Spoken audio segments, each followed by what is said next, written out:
হয়ে গেল, তখন কিন্তু তাদের জ্ঞান আমরা লাভ করলাম না, এই জন্য আমরা পিছিয়ে গেলাম। যাই হোক, আল্লাহ সুবহানাহু ওয়া তাআলা হযরত আদম আলাইহিস সালামকে খেলাফত দিয়ে সর্বপ্রথম তাকে জ্ঞান দান করেছিলেন। জ্ঞান, সেই জন্য তাকে জ্ঞান দিয়ে তাকে খেলাফতে দান করলেন। তারপরে তিনি কি করলেন? তার উপাসনার জন্য সর্বপ্রথম যে কাজটা আল্লাহ তাআলা করলেন, একটা মসজিদ তৈরি করলেন। তাহলে সর্বপ্রথম আল্লাহ তাআলা পৃথিবীতে কি তৈরি করলেন? উপাসনালয় তৈরি করলেন। কারণ স্রষ্টার সার্বভৌমত্ব আগে প্রতিষ্ঠা করার ব্যবস্থা আল্লাহ তাআলা করলেন, যে আমি যে আসমান এবং জমিন সৃষ্টি করেছি, আমার সার্বভৌমত্বটাকে পৃথিবীতে প্রতিষ্ঠা করার প্রথম কাজ হবে যে প্রত্যেকটি সৃষ্টি বস্তু আমার কাছে আত্মসমর্পণ করবে। আদমকে যে আমি সৃষ্টি করেছি, সেও আত্মসমর্পণ করবে কিসের মাধ্যমে? সালাতের মাধ্যমে, প্রার্থনার মাধ্যমে, তার সর্ব অঙ্গ দিয়ে আমার কাছে আমার সার্বভৌমত্বের মানে হলো কি? পৃথিবীর সমস্ত সৃষ্টি বস্তুর উপরে যার ক্ষমতা বিরাজমান, তাকে বলা হয় সার্বভৌম ক্ষমতা। বলুন তো, এই ক্ষমতা কি আরো কারো আছে? কোন রাজার আছে? কোন মিলিটারির আছে? কোন বিজ্ঞানীর আছে? সার্বভৌম মানে কি? পৃথিবীর প্রতিটি ধূলিকণা থেকে পৃথিবীর সৃষ্টি যেখানে শেষ হয়ে গেছে, এই সমস্ত সৃষ্টি বস্তুর উপরে যার ক্ষমতা আছে, যে ক্ষমতা, তাকে বলা হয় সার্বভৌম ক্ষমতা। এই ক্ষমতা তো কারণে তাই তার সার্বভৌমত্ব ক্ষমতার কাছে আত্মসমর্পণের জন্য প্রথম তিনি আদেশ দিলেন যে মসজিদ তৈরি করতে হবে। ইন্টারভিউতে যখন হেরে গেল ফেরেশতারা, তো তাদেরকে আল্লাহ তাআলা বললেন, তোমাদের একটা শাস্তি কি জানো? তোমরা আমি যে বাইতুল মামুর তৈরি করেছি, আর সে আজিমের উপরে বাইতুল মামুর আছে, এই বাইতুল মামুরের চারদিকে তোমরা তোয়াফ করবে। এইটা হলো তোমাদের শাস্তি, কিয়ামত পর্যন্ত তোমরা এটা করবে। তো সেই বাইতুল মামুরের সোজাসুজি পৃথিবীর মিডল সেন্টারে একটা মসজিদ আল্লাহ তাআলা তৈরি করলেন, তার নাম হলো কাবা শরীফ। ইন্না আউওয়ালা বাইতিন উযিয়া লিন-নাসি লিল্লাযী বাক্কাতা মুবারাকাও ওয়া হুদাল লিল আলামিন। আল্লাহ বললেন কি, যে পৃথিবীতে সর্বপ্রথম আমি যে বাড়িটা নির্মাণ করলাম, সেটা হলো কি? ইন্না আউওয়ালা বাইতিন, সর্বপ্রথম বাড়ি কি বাড়ি? সেটা হলো কাবা। এই কাবা শরীফ আল্লাহ তাআলা সর্বপ্রথম বললেন কিসের জন্য? যে তার সার্বভৌমত্ব কাছে আত্মসমর্পণ করার জন্য। তাহলে পৃথিবীতে আর যে যাই করুক, হাসপাতাল তৈরি করুক, আর ওই টেকনোলজিক্যাল কলেজ তৈরি করুক, আর বড় বড় মেকানিক্যাল তৈরি করুক, সর্বপ্রথম আল্লাহ তাআলা প্রায়োরিটি দিলেন কাকে? মসজিদকে। সর্বপ্রথম যে মসজিদের গুরুত্ব আল্লাহ তাআলার কাছে সবচেয়ে বেশি, সেই জন্য আল্লাহ তাআলা তার রাসূলকে বলেছেন, মান বানা মাসজিদান বানাল্লাহু বাইতান ফিল জান্নাহ। যে ব্যক্তি একটা মসজিদ তৈরি করবে, আমি বেহেশতে তার জন্য একটা ঘর তৈরি করব। তার জন্য আমি বেহেশতে একটা হাসপাতাল তৈরি করবে, আল্লাহ বললেন তো আমি তার জন্য একটা বেহেশতে ঘর তৈরি করব। হাসপাতাল তৈরি করার গুরুত্ব আছে, ওটা সাদকায়ে জারিয়া হিসেবে সওয়াব পাবে। কিন্তু আল্লাহ বললেন যে ওর জন্য আমি একটা জান্নাতে বাড়ি তৈরি করব। জান্নাতে বাড়ি তৈরি করার জন্য আল্লাহ তাআলা বললেন, মান বানাল্লাহু মাসজিদান, যে ব্যক্তি একটা মসজিদ তৈরি করবে, বানাল্লাহু বাইতান, আল্লাহ তাআলা তার জন্য বেহেশতে একটা মসজিদ তৈরি করবে। মসজিদ এমন একটা ঘর, তাতে ঢোকার সঙ্গে সঙ্গে তার প্রতি রহমত নাযিল হচ্ছে। সেখানে ঢুকতে হয়, একটা দোয়া করে ঢুকতে হয়, নবী বিসমিল্লাহ বলে ঢুকতে হয়। আসসালাতু ওয়াসসালামু ইয়া রাসূলুল্লাহ, হে আল্লাহর রাসূল, আপনার প্রতি সালাম। ওয়া রাফানা লাকা যিকরা, আল্লাহ বললেন আমি যেখানেই আমার প্রশংসা, আমার নবীও সেখানে সালাম দিতে হবে। আমারও ইবাদত করবে, আমার নবীর উপরে সালাম দিবে, কারণ তুমি এই ইবাদত পেয়েছো আমার নবীর ওসিলায় পেয়েছো। আমার নবী এই মেহনত করে তোমাদের এই ইবাদত শিখিয়েছে, সেজন্য তোমরা তার প্রতি সালাম বর্ষণ করবে। আর যারা নবীর জন্মদিন পালন করবে করে, তারা কি এই আমলটা করে? যখন মসজিদে ঢুকতে গেলে প্রথমে নবীকে সালাম দিতে হবে, আল্লাহর নাম নিতে হবে, তার দোয়া করতে হবে, আল্লাহুম্মা ফতালি আবওয়াবা রাহমাতা, হে আল্লাহ আমার জন্য রহমতের দরজা খুলে দাও।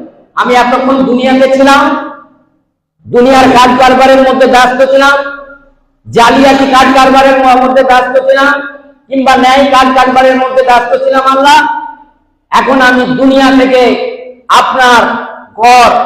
আপনার ঘর মসজিদে আমি এখন ঢুকছি, আমার জন্য আপনি রহমতের একটা দরজা নয়, সব দরজা আপনি খুলে দেন।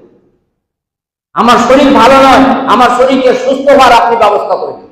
আমার রেজেকের ব্যবস্থা আপনি করে দিন। আমার ছেলে পড়াশোনা করছে, তার প্রতি আপনি রহমত নাজিল করুন। তাহলে মসজিদে ঢুকার সঙ্গে সঙ্গে একটা বান্দা রহমতের মধ্যে ঢুকে গেল, রহমতের মধ্যে সে ঢুকে গেল। হ্যাঁ, সেই জন্য হাদিসে আছে 7 শ্রেণীর মানুষ কিয়ামতের দিনে আল্লাহর আরশের ছায়ায় থাকবে। শ্রেণীর মানুষ, এই ওয়াজটা আমরা প্রায় আমাদের উলামায়ে কেরামদের কাছ থেকে শুনি। তার মধ্যে হলো কালবুন মুআল্লাকুন বিল মসজিদে, যার অন্তরটা মসজিদের সঙ্গে অ্যাটাচ থাকবে, মসজিদের সঙ্গে থাকবে। যে ক্ষেত খামারে কাজ করতে গিয়েছে, যখন মসজিদের আজান হয়েছে সে মসজিদে ঢুকে নামাজ পড়বে। তাকে গোসলের প্রয়োজন নেই, পবিত্র শরীর থাকলেই হবে। আমাদের দেশে একটা নিয়ম হয়েছে, জোহরের ওয়াক্তে গোসল না করলে নামাজ পড়ে। এ কোনো শর্ত দেওয়া হয়েছে? যে কোনো অবস্থায় সে নামাজ পড়বে। হ্যাঁ, শীতকালে টাইম এগিয়ে আসে আমাদের মসজিদগুলোতে, বেশিরভাগ মসজিদে একটাই ধরে রেখেছে সারা বছর, সেই একটাই। কিন্তু শীতকাল এলে টাইম পরিবর্তন করতে হবে, 12টায় আজান, 12:30টায় জামাত করতে হবে। সেই সময় আপনি কাজে ব্যস্ত, কিন্তু আল্লাহর ডাক এসে গেছে, আপনি ওইখানে ব্যাগ ফেলে দিয়ে বাজারে গিয়েছিলেন, আপনি মসজিদে ঢুকে আপনি উজু করে নামাজ পড়লেন। আপনি ফেরি করতে গিয়েছেন, মসজিদে আজান হয়ে গেছে 12:30টায়, আপনি সঙ্গে সঙ্গে গোসল করার দরকার নেই, আপনি উজু করে নামাজ পড়লেন।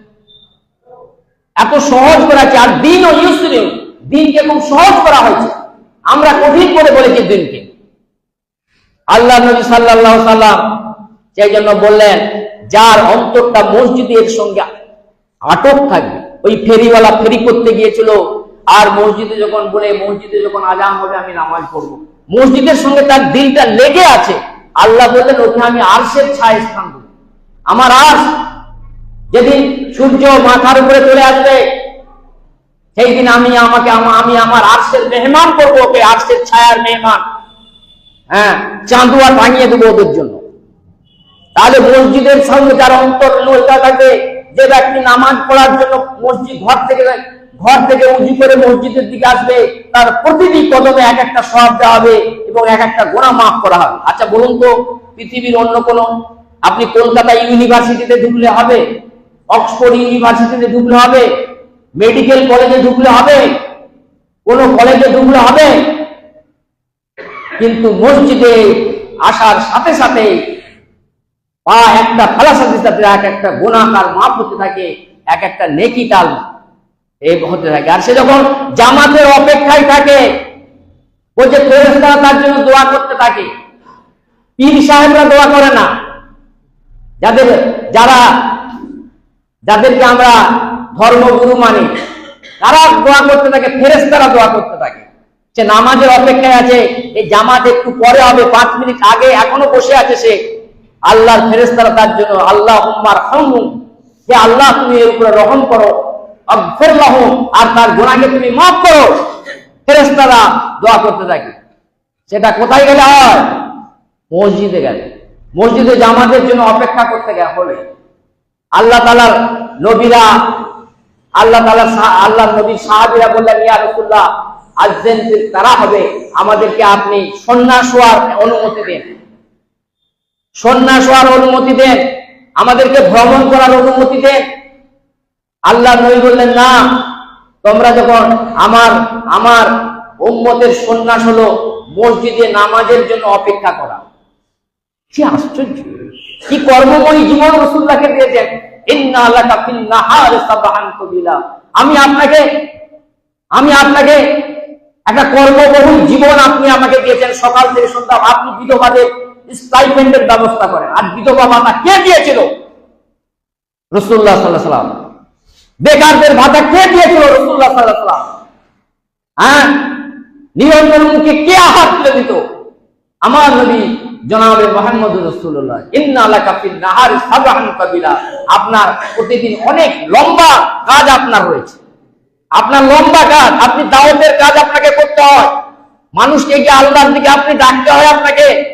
আপনার 11টা বিবি, হ্যাঁ, তাদের ভরণ পোষণের ব্যবস্থা আপনাকে করতে হয়, রাষ্ট্র চালনা আপনাকে করতে হয়। কমান্ডার ইন চিফ আপনি, কথা সৈন্য পাঠাতে হবে, কথা ফোর্স পাঠাতে হবে। তার তাল পাতার কুটির থেকে, তার খেজুর পাতার মসজিদ থেকে যে সার্কুলার জারি হতো, পৃথিবীর বড় বড় সম্রাটের সিংহাসন চলে যেত, পারস্য সম্রাট থরথর করে কাঁপত। আল্লাহ নবী সাল্লাল্লাহু আলাইহি ওয়াসাল্লাম খন্দকের যুদ্ধের সময় একটা পাথর পড়ে গিয়েছিল। খন্দক যখন হচ্ছিল, তিনি সৈন্যবাহিনী পরিচালনা করতেন, শুধু নামাজও পড়তেন, আবার সেনাবাহিনী কিভাবে যুদ্ধ করলে নিরাপদে যুদ্ধ করতে, তার জন্য খন্দক কাটার ব্যবস্থা করলেন। সালমান ফারসি রাদিয়াল্লাহু তাআলা প্রস্তাব দিলেন, ইয়া রাসূলুল্লাহ, মদিনাকে চারদিক থেকে খন্দক কাটা হোক, মদিনাকে খন্দক দিয়ে পরিবেষ্টিত করে দেওয়া হোক, যাতে শত্রুপক্ষ আক্রমণ না করে। সূরা আহজাব মানে জোটবদ্ধ একটা দল, বসে কাফেররা একটা জোটবদ্ধ এই ফ্রন্ট তৈরি করেছিল, তারা এই ইসলামী রাষ্ট্রকে ধ্বংস করে দেওয়ার জন্য, ইসলামের সত্যকে ধ্বংস করে দেওয়ার জন্য এই জন্য জিহাদ, সত্যকে যে বাধা দিতে আসবে তার বিরুদ্ধে জিহাদ। ইসলামের তরবারি নিরপরাধ হত্যা করার জন্য নয়, জালেমের হাতকে চেপে ধরার জন্য ইসলাম, অত্যাচারী হাতকে চেপে ধরার জন্য ইসলাম, কাঙালের ধন সম্পদ চুরি করে যারা, তাদের হাতকে চেপে ধরার জন্য ইসলাম। সেজন্য আল্লাহ নবী সাল্লাল্লাহু আলাইহি ওয়াসাল্লাম শুধু নামাজ পড়েনি, তিনি ৭৮টা যুদ্ধ করতে থাকা হয়েছিল এই ইসলামের কে নির্বাচিত করে দেওয়ার জন্য। যারা চেষ্টা করেছিল আল্লাহর সার্বভৌমত্বকে যারা নষ্ট করে দেওয়ার জন্য যারা চেষ্টা করছিল, তাদের বিরুদ্ধে আল্লাহর নবী জিহাদ করলেন। সেই জন্য খন্দক তৈরি করলেন। সেই খন্দক তৈরি করে আল্লাহর নবী দেখলেন, সাহাবারা দেখলো একটা পাথর পড়ে গেছে, তারা কিছুতেই সেই পাথরটাকে সরাতে পারছিল না। আল্লাহর নবীকে বললেন, ইয়া রাসূলুল্লাহ, ইয়া হাবিবাল্লাহ, এই খন্দক কাটতে কাটতে আমরা একটা বড় পাথরের সম্মুখীন হয়েছি, একে তো আমরা কিছুতেই ভাঙতে পারছি না, আপনার মোবারক হাতের আঘাতে এটাকে আপনি এই বাধাটা দূর করে দিন। তখন একজনের কাছ থেকে একটা অস্ত্র নিয়ে তিনি তার উপরে আঘাত করলেন। সেই আঘাত করার সঙ্গে সঙ্গে একটা আলো চমকে গেল, পারস্য পর্যন্ত সে আলো চমকে গেল। বললো, আমাকে পারস্যের রাজত্ব আমার হাতে দিয়ে দেওয়া, আমি এই আলো তো দেখতে পাচ্ছি, পারস্যের রাজত্ব আমার হাতে দিয়ে দেওয়া হয়েছিল। যার যে খেজুর খেত আর পানি খেয়ে মাসের পর মাছ চাষ করতো, তার হাতে পারস্যের সাম্রাজ্য তুলে দেওয়া হলো। তার হাতে তো ট্যাঙ্ক ছিল না, তার হাতে বড় বড় অস্ত্রের ছিল না, আটম্বম ছিল না, অথচ বললো তোমার হাতে পারস্যের সাম্রাজ্য আমি তুলে দিলাম। আল্লাহ তার কাছে জিবরাইলের মাধ্যমে খবর পাঠান। আর একটা আঘাত করলেন, বলে রোমকে তোমার প্রধানত করে দেওয়া হলো। আর একটা আলোতে সেই মহানবী সাল্লাল্লাহু আলাইহি ওয়াসাল্লাম মসজিদের গুরুত্ব আমাদেরকে বুঝিয়েছে, যে মসজিদ এমন একটা জায়গা যেখানে আসমান থেকে, বলছে আসমানে যেমন নক্ষত্র আছে জ্বলজ্বল করে, সেই পৃথিবীর নক্ষত্রগুলো হলো, পৃথিবীতে যে জায়গাগুলো জ্বলজ্বল করে সেই জায়গাগুলো হলো মসজিদ। সেই মসজিদের আওয়াজ, সেই মসজিদে আল্লাহর সার্বভৌমত্বের উপর আঘাত আনার জন্য 6 ডিসেম্বর বাবরি মসজিদ ভাঙা হয়েছিল, যে আল্লাহর সার্বভৌমত্ব থাকবে না, সৃষ্টির সার্বভৌমত্ব প্রতিষ্ঠিত করতে হবে।